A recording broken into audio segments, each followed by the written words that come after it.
It's just the beginning of the year and Tencent already dropped not just one but 3 AI models. Open source HY Motion for 3D animation, interactive 3D worlds with HY Worlds 1.5 update, and Hunyuan 3D 3.1 with crazy 8 multi-view support. And we have even more in this news episode with Philip. So we do have a new AI model which is called UltraShape and was just released a few days ago. And the great thing is it's a new AI model refiner which adds clean shapes and works incredibly well to refine Trellis 2 models as well as Hunyuan 3D models. And just to show you an example over here, you can see we get way more defined shapes than before. It can clean up meshes from Trellis 2, for example, in case you have doubled up geometry or holes in your mesh. And overall, in comparison to other AI generators, as you can see, it delivers really great results here. And we even have a ComfyUI-GeometryPack repository that you can use to generate your models. Alright, so December 30, right before the new year, Tencent dropping HY Motion 1.0, open source model, which is basically text to motion. Just one prompt and you get the animation. How cool can it be? And just few days after, a guy, GTYDHR88, dropped the ComfyUI version, and I already showed how you can install it as well. The video will be here. Give it a try. It was quite unexpected because usually it is image to pose, pose to animation, but text to animation is way easier. And also this guy added support of Mixamo avatars, so you can drop a Mixamo avatar and use the animation. Next one is MaterialMVP, and this one looked really interesting because it generates really great PBR textures in comparison to texture generators like Hunyuan 3D or Trellis 2. So when you see it over here, we can see that we get really great results from MaterialMVP, and this can really become a game changer once it's released and implemented, for example, into ComfyUI. You can also see here on the bottom that it creates really good albedo and metallic roughness maps, and their textures behave really great in different light situations, as you can see here. Tencent Hunyuan 3D AI also get updated to version 3.1. These guys keep us surprised all the time, and this time we get 8 multi-view support along with improved quality and attention to details. And I already tested that, and of course you can find this already available in Top 3D AI Arena, where you can compare it side by side, for example with Hunyuan 3.0 with 3.1, and you can see there are more details both on texture and geometry. And I really like where this goes. However, it is only available on Chinese version yet, not on the global one, and some guys in my Discord reported that not everyone have access yet, so give it some time until they roll it for everyone. And they still offer 20 free daily generation. There's now also the ComfyUI-GeometryPack, and this is incredibly useful to clean up 3D meshes in ComfyUI, because as you can see here, we have some previews where we see, for example, that we have remeshing in ComfyUI, but we also have a way now to fix self-intersections in our meshes, for example. We have UV unwrapping, which is incredibly useful because we get a visual representation how the UV sheet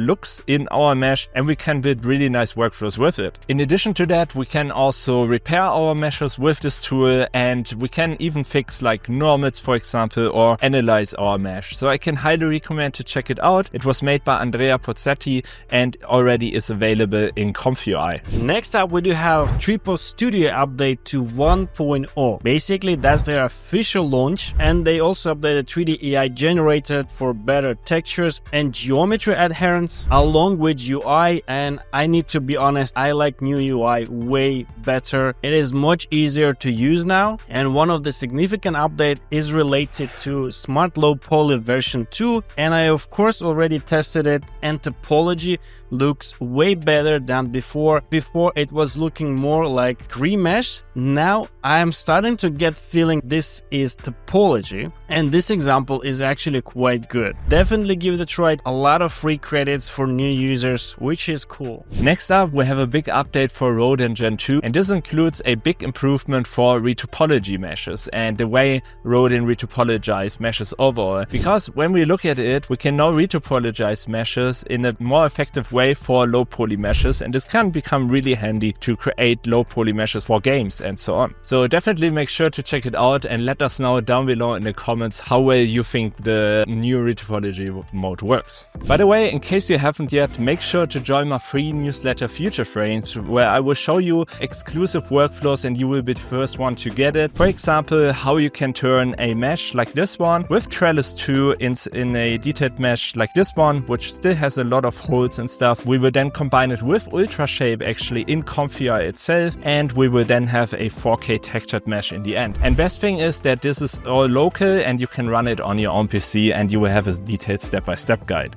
Interactive 3D World from Tencent. It's not a new model, it's an update to HY World model, and now we get 1.5 version, and they did a great job improving this. So it basically creates a consistent video sequence that you can control. It is open source with open training code, and probably the coolest thing, you can run it even on 14 GB VRAM. This might seem high, but compared to other world generation, this is very low. So if you're interested in that, you can actually try it for free on the same website as Hunyuan 3D, generate something and give it a try. One new paper that we stumbled upon, which looks really promising, is actually 3D regen, and it can turn a single photo into an entire 3D scene. This is especially useful for interior images, for example, and as you can see here, it can, for example, easily extract objects out of your image and then turn it into a 3D mesh. As you can see here, it will fill all the holes it can't see over here,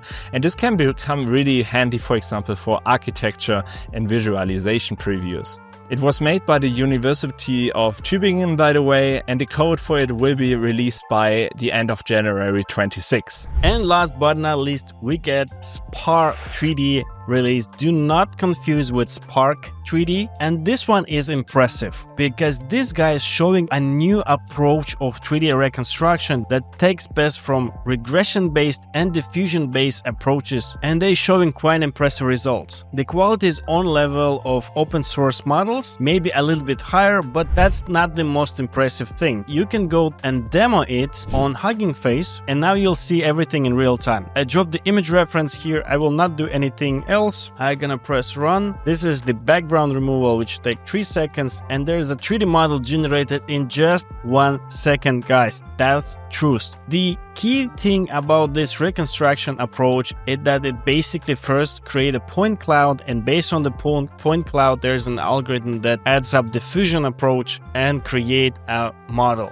And the thing here is that we can edit this point cloud. For example, you can remove or repaint this tail here, and it will run generation again. In 1 second, you'll get the model without the second tail. This demo editor do not show all these possibilities, but in their paper you can read more about it, and this is really cool. Or you can even drop your own point cloud to be used as reference, and you can generate the model on top of that. You can see the quality, the details are not to be compared with paid versions, but this is a small revolution, and I believe this is the beginning of some new generation of 3D AI. That's all for today. Hit the bell button, like and subscribe, and don't miss the next episode. So we really hope you have enjoyed our latest news episode. Let us know what you would like to see in this format and what interests you the most and what you want to have covered in the next episodes. Having said that, see you on the next one.